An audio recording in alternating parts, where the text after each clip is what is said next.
Pernahkah kalian melihat tikus makan padi? Kemudian tikus dimakan oleh elang. Lalu, elang pun mati dan diuraikan oleh jamur. Serangkaian proses makan-dimakan yang dilakukan oleh makhluk hidup untuk bertahan hidup disebut rantai makanan.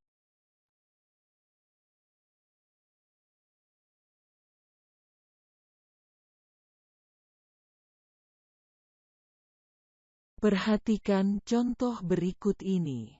Gambar tersebut adalah contoh rantai makanan. Pada gambar, padi bertindak sebagai produsen. Lalu, padi dimakan oleh tikus yang bertindak sebagai konsumen 1.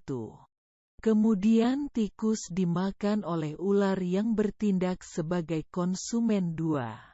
Ular dimakan oleh elang yang menjadi konsumen 3. Elang mati, dan diuraikan oleh pengurai, jamur. Tahukah kamu apa itu produsen? Produsen adalah organisme yang bisa membuat makanannya sendiri melalui fotosintesis. Produsen biasanya adalah tumbuhan. Contoh produsen adalah padi dan rumput, dan tumbuhan yang lain.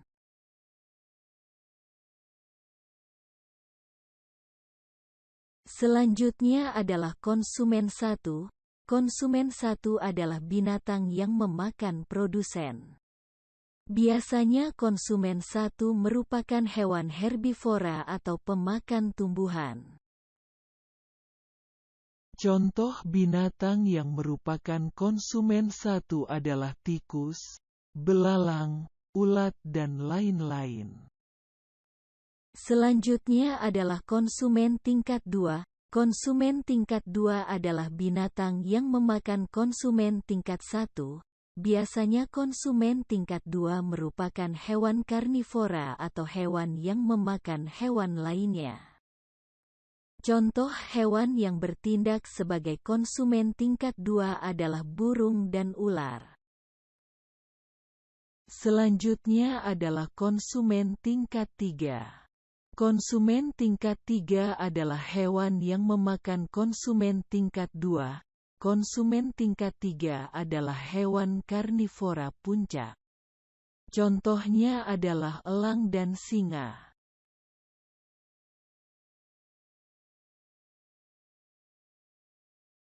Selanjutnya adalah pengurai atau disebut juga dekomposer.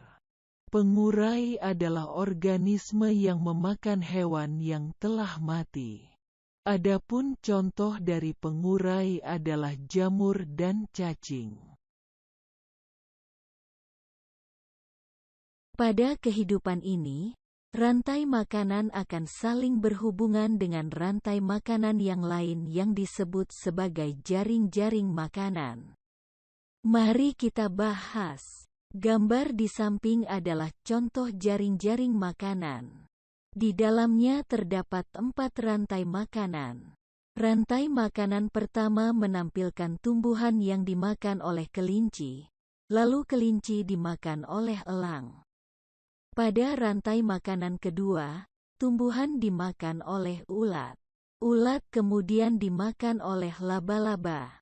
Kemudian burung memakan laba-laba. Terakhir elang memakan burung. Pada rantai makanan ketiga, tumbuhan dimakan oleh ulat. Ulat kemudian dimakan oleh burung dan burung akhirnya dimakan oleh elang. Pada rantai makanan keempat, tumbuhan dimakan oleh belalang. Belalang dimangsa oleh burung. Burung kemudian dimangsa oleh elang. Nah, kalian sudah paham kan? Kalau begitu, coba jawab pertanyaan ini.